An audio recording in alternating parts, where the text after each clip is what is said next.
Hello students, आज हम class 12 का चैप्टर नंबर 5 पढ़ेंगे, डेट इज मनी। ये इसका पार्ट 3 है।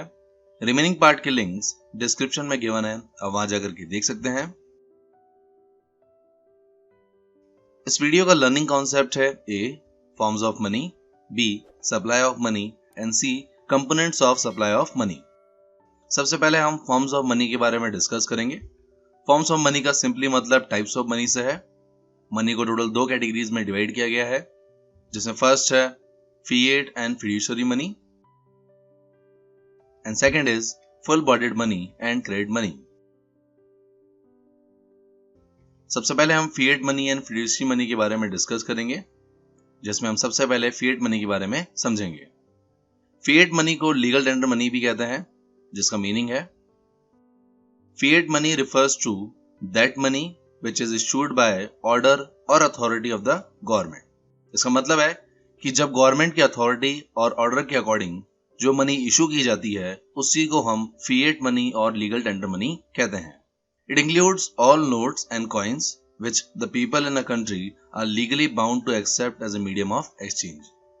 लीगल टेंडर मनी और फिएट मनी के अंदर हम सभी नोट्स और कॉइन्स को इंक्लूड करते हैं जो आपकी कंट्री के लोगों को लीगली बाउंड करते हैं एक्सेप्ट करने के लिए as a medium of exchange. अगर हम इंडियन करेंसी की बात करें तो इंडियन करेंसी में जितने भी कॉइन्स और जितने भी नोट्स हैं, इन सभी को आपको लीगली एक्सेप्ट करने की बाउंडेशन है। अगर कोई भी पर्सन आपको in the form of coins और नोट्स में पेमेंट करता है तो आपको उसे लीगली एक्सेप्ट करने की बाउंडेशन है। इन्हीं को हम फिएट मनी और लीगल टेंडर मनी कहते हैं, जो आपको याद रखना है। इसके जस्ट अपोजिट है फिड्यूशियरी मनी, जिसको हम नॉन लीगल टेंडर मनी भी कहते हैं। इसका मीनिंग है fiduciary money is that money which is accepted as a medium of exchange because of the trust between the payer and the payee. इसका मतलब है फिड्यूशियरी मनी उस मनी को कहते हैं जिसको आप एक्सेप्ट करते हैं as a medium of exchange अगर पेयर और पेई के बीच में ट्रस्ट हो। यहाँ पेयर का मतलब पेमेंट देने वाला और पेई का मतलब रिसीव करने वाला है। इसको समझने के लिए आप एग्जाम्पल देख सकते हैं। According to example, checks are fiduciary money as these are accepted as a means of payment on the basis of trust, not on the basis of any order of the government। Cheque एक fiduciary money है। Cheque को आप तभी accept करते हैं जब pair और payee के बीच में ट्रस्ट हो। आप चाहें तो चेक के लिए मना भी कर सकते हैं अगर आपको कोई पर्सन चेक के थ्रू पेमेंट करता है तो। चेक को इसलिए भी नॉन लीगल टेंडर मनी कहा गया है क्योंकि ये गवर्नमेंट के ऑर्डर के अकॉर्डिंग या गवर्नमेंट के अथॉरिटी के अकॉर्डिंग इशू नहीं की जाती। इसको रिजेक्ट करने का आपके पास पूरा राइट है। एंड क्योंकि चेक को एक्सेप्ट करना आपके लिए कोई लीगल बाउंडेशन नहीं है, इस वजह से ही इसे नॉन लीगल टेंडर मनी कहा जाता है, जो आपको याद रखना है। तो ये आपका फर्स्ट टाइप था, जिसके अंदर हमने फिएट मनी और फिड्यूशियरी मनी के बारे में डिस्कस किया। देन सेकंड टाइप है आपका full bodied money and credit money. सबसे पहले हम फुल बॉडीड मनी का मीनिंग समझेंगे। फुल बॉडीड मनी को कमोडिटी मनी भी कहा जाता है, जिसका मीनिंग है full bodied money refers to money in terms of coins whose commodity value is equal to the money value as and when these are issued। इसको समझने के लिए आपको एग्जाम्पल याद रखना है, क्योंकि एग्जाम्पल की हेल्प से इसको आप इजीली समझ पाएंगे। According to example, a rupee coin during the British period in India was made of silver। Commodity value of the coin was equal to its money value at the time of its issuing, or the market value of the silver contained in the coin was equal to ₹1। इसका मतलब है कि full bodied money उस money को कहा जाता है जिसके अंदर मनी वैल्यू और कमोडिटी वैल्यू इक्वल होती है। जैसा कि हम एग्जांपल में देख सकते हैं कि ब्रिटिश पीरियड के अंदर जो कॉइन्स आपके बनते थे वो सिल्वर के बनते थे। तो अगर एक सिल्वर की कॉइन की वैल्यू ₹10 की है, तो अगर उसको आप मेल्ट करके भी सोल्ड आउट करेंगे एज ए सिल्वर, तो उसके बदले में आपको ₹10 ही रिसीव होंगे। इस केस के अंदर जो आपकी मनी वैल्यू होती है वो इक्वल होती है कमोडिटी वैल्यू, ये आपको याद रखना है। अगर आप सिल्वर कॉइन्स का यूज करके किसी को पेमेंट करते हैं तो उस केस में जितने का कॉइन है उतने का ही उसके अंदर सिल्वर होता है, ये आपको याद रखना है। जैसा कि एग्जांपल में लिखा है कि अगर एक सिल्वर कॉइन का मनी वैल्यू ₹1 है, तो अगर उसे आप एज ए कॉइन एक्सचेंज करेंगे तो भी आपको ₹1 ही मिलेंगे, और अगर आप उस कॉइन को मेल्ट करके as a silver sold out करते हैं तो भी उस केस में आपको ₹1 ही मिलेंगे। इसी को हम फुल बॉडीड मनी और कमोडिटी वैल्यू कहते हैं। आपको यहाँ पर यह भी याद रखना है कि कमोडिटी वैल्यू को इंट्रिंसिक वैल्यू भी कहा जाता है। इसका सिंपली मतलब कमोडिटी वैल्यू ही है, जो आपको याद रखना है। इसके जस्ट अपोजिट है क्रेडिट मनी, जिसका मीनिंग है credit money refers to money of which money value is more than commodity value. इसको भी समझने के लिए आप एग्जाम्पल देख सकते हैं। According to example, the market value of the metal that the rupee coins is made in India is much lower than the money value of the rupee coin. Otherwise, people would have melted the coin and sold the metal in the market at a price greater than the 1 rupee. तो इसका मतलब है कि अगर हम आज के coins की बात करें तो सभी कॉइन्स जो है वो मेटल से बनते हैं। तो अगर आप इंडियन कॉइन्स को मेल्ट करके सोल्ड आउट करेंगे तो उसके बदले में आपको सेम वैल्यू नहीं मिलेगी। जैसे अगर आपके पास रूपी 10 का कॉइन है तो उस कॉइन को एक्सचेंज करके आप रूपी 10 की कोई भी चीज परचेज कर सकते हैं, किसी को रूपी 10 के अकॉर्डिंग आप पेमेंट कर सकते हैं। पर अगर आप उस रूपी 10 के कॉइन को मेल्ट कर दें और उस कॉइन को एज अ मेटल सोल्ड करें तो उस केस में आपको रूपी 10 नहीं मिलेंगे, इवन 1 रुपये भी नहीं मिलेगा, क्योंकि मेटल की वैल्यू उस कॉइन की वैल्यू से काफी कम है। तो क्रेडिट मनी में आपको याद रखना है कि जो मनी वैल्यू होती है वो ग्रेटर देन होती है कमोडिटी वैल्यू से। या सिंपली मतलब ये है कि अगर आप रूपी 10 के कॉइन का यूज करके किसी को पेमेंट करेंगे तो आपको रूपी 10 के अकॉर्डिंग उस चीज की वैल्यू मिल जाएगी। पर अगर आप उस रूपी 10 के कॉइन को मेल्ट करके एज ए मेटल सोल्ड करेंगे तो उसके बदले में आपको 1 रुपया भी नहीं मिलेगा। इसी को हम क्रेडिट मनी कहते हैं। ये आपको याद रखना है कि क्रेडिट मनी के अंदर आपकी मनी वैल्यू जो है वो ग्रेटर देन होती है कमोडिटी वैल्यू से। और इस तरह आपके टाइप्स ऑफ मनी कंप्लीट होते हैं। इसके बाद आपका नेक्स्ट टॉपिक है supply of money. Supply of money का मीनिंग है supply of money refers to total quantity और stock of money available in the economy at a particular point of time. इसका सिंपली मतलब यह है कि अगर हम इंडिया के अंदर किसी पर्टिकुलर पॉइंट ऑफ टाइम पे टोटल मनी को कैलकुलेट कर लें तो उस टोटल को ही हम सप्लाई ऑफ मनी कहते हैं। साथ ही इसमें आपको याद रखना है कि supply of money does not include stock of money held by the government and stock of money held by the banking system of a country. Supply of money के अंदर वो पैसे जो गवर्नमेंट के पास है उसको भी इंक्लूड नहीं किया जाता, और वो पैसे जो आपके बैंकिंग सिस्टम के पास हैं, बैंकिंग सिस्टम में हम आरबीआई और कमर्शियल बैंक को इंक्लूड करेंगे, उनके पास जो पैसे हैं उनको इंक्लूड नहीं किया जाता है। ऐसा इसलिए करते हैं because government and banking system of a country are supplier of money and the stock of money held by the suppliers of money is never treated as a part of the supply of money in the country. किसी भी country में government and banking system supplier of money होते हैं।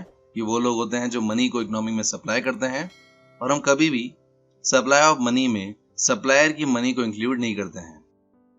इसका simply मतलब यहाँ ये है कि जो पैसे गवर्नमेंट के पास पड़े हैं और जो पैसे आपके बैंकिंग सिस्टम के पास पड़े हैं उसको कभी भी सप्लाई ऑफ मनी में इंक्लूड नहीं किया जाता है। सप्लाई ऑफ मनी के अंदर सिर्फ उन पैसों को इंक्लूड किया जाता है जो इकोनॉमी के लोगों के पास पड़े हैं, उसी के टोटल को हम सप्लाई ऑफ मनी कहते हैं, जो आपको याद रखना है। इसको और बेटर समझने के लिए कि सप्लाई ऑफ मनी में हम किन चीजों को इंक्लूड करते हैं, उसके लिए हम नेक्स्ट टॉपिक देखते हैं which is component of supply of money. इस टॉपिक के अंदर हम सीखेंगे कि सप्लाई ऑफ मनी में कौन सी मनी को इंक्लूड किया जाता है। तो यहाँ आपको याद रखना है कि सप्लाई ऑफ मनी के आपके टोटल 3 कंपोनेंट है, जिसके अंदर फर्स्ट है करेंसी हेल्ड बाय पब्लिक, जिसे सी से डिनोट करते हैं। Second is net demand deposit held by the commercial bank, जिसे हम डीडी से डिनोट करते हैं। And third is other demand deposits, जिसे हम ओडी से डिनोट करते हैं।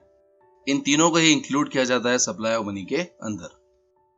हम यहाँ एक एक करके इन सभी के बारे में डिस्कस करेंगे। सबसे पहले हम डिस्कस करते हैं currency held by the public, जिसे हम सी से डिनोट करते हैं। इसका मीनिंग है it refers to currency held by the public, it includes coins as well as paper notes.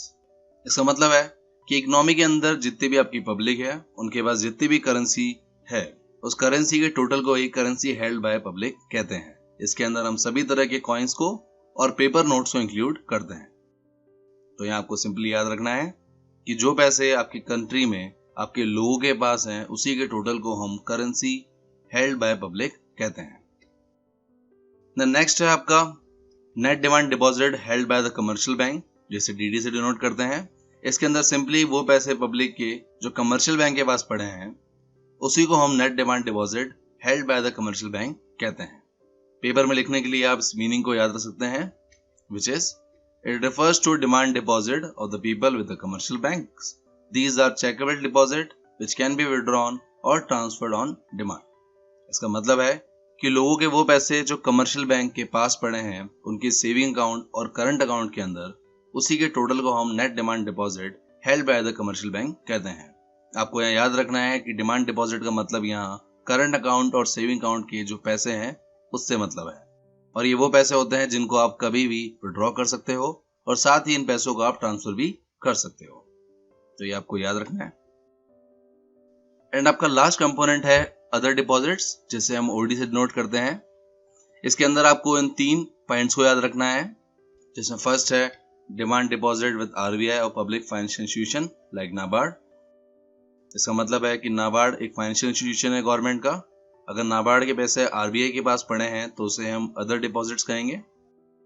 आपको यह याद रखना है कि नाबार्ड का full form national bank of agriculture and rural development होता है। Second is demand deposit with RBI of foreign central banks end of the foreign government. अगर आरबीआई के पास, जो आपका सेंट्रल बैंक है इंडिया का, अगर उसके पास फॉरेन सेंट्रल बैंक के और फॉरेन गवर्नमेंट के पैसे पड़े हैं तो उसे भी हम अदर डिपॉजिट्स मिलेंगे। And third is demand deposit of international financial institution like IMF and world bank. अगर आरबीआई के पास इंटरनेशनल फाइनेंशियल इंस्टीट्यूशन, जिसके अंदर आईएमएफ, जिसका फुल फॉर्म है international monetary fund, and world bank के पैसे पड़े हैं तो उसको भी हम अदर डिपॉजिट्स के अंदर इंक्लूड करेंगे। ये 3 पॉइंट आपको याद रखने हैं। फर्स्ट पॉइंट है फाइनेंशियल इंस्टीट्यूशन के पैसे जो आरबीआई के पास पड़े हैं। सेकंड है फॉरेन सेंट्रल बैंक और फॉरेन गवर्नमेंट के पैसे जो आरबीआई के पास पड़े हैं। और थर्ड, इंटरनेशनल फाइनेंशियल इंस्टीट्यूशन के पैसे जो आरबीआई के पास पड़े हैं। इन सभी को हम अदर डिपॉजिट्स के अंदर इंक्लूड करते हैं। यहाँ पर एक नोट है जो आपको याद रखना है कि other deposits does not include first, deposit of the government of the country with RBI, and second, deposit of the country banking system with RBI. दोनों पॉइंट्स को हमने पहले ही डिस्कस कर लिया था जब हमने सप्लाई ऑफ मनी का मीनिंग देखा था। इसका मतलब है कि गवर्नमेंट के पैसे जो आरबीआई के पास पड़े हैं उसको इंक्लूड नहीं करते, और बैंकिंग सिस्टम के पैसे जो आरबीआई के पास पड़े हैं उसको भी हम इंक्लूड नहीं करते हैं। ऐसा इसलिए है क्योंकि ये सप्लायर ऑफ मनी है, और सप्लायर ऑफ मनी के पैसों को कभी भी सप्लाई ऑफ मनी के अंदर इंक्लूड नहीं किया जाता है। इस तरह आपके सप्लाई ऑफ मनी के तीनों कंपोनेंट कंप्लीट होते हैं। आई होप आपको ये सारे टॉपिक समझ आ गए होंगे। अगर आपको इनमें कोई भी डाउट हो तो आप मुझे कमेंट सेक्शन में पूछ सकते हैं। और इस तरह इस वीडियो के सभी कॉन्सेप्ट्स कंप्लीट होते हैं। पार्ट नंबर 4 में हम A net demand deposit and gross demand deposits and B term deposit and demand deposits के टॉपिक के बारे में डिस्कस करेंगे। So thank you guys for watching this video. अगर ये वीडियो अच्छा लगे तो लाइक कीजिए। For more videos subscribe my channel success eat. इस चैप्टर के नोट्स के लिए आप मुझे व्हाट्सएप पर कांटेक्ट कर सकते हैं।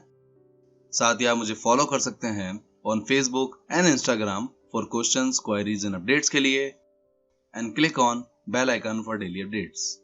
Thank you.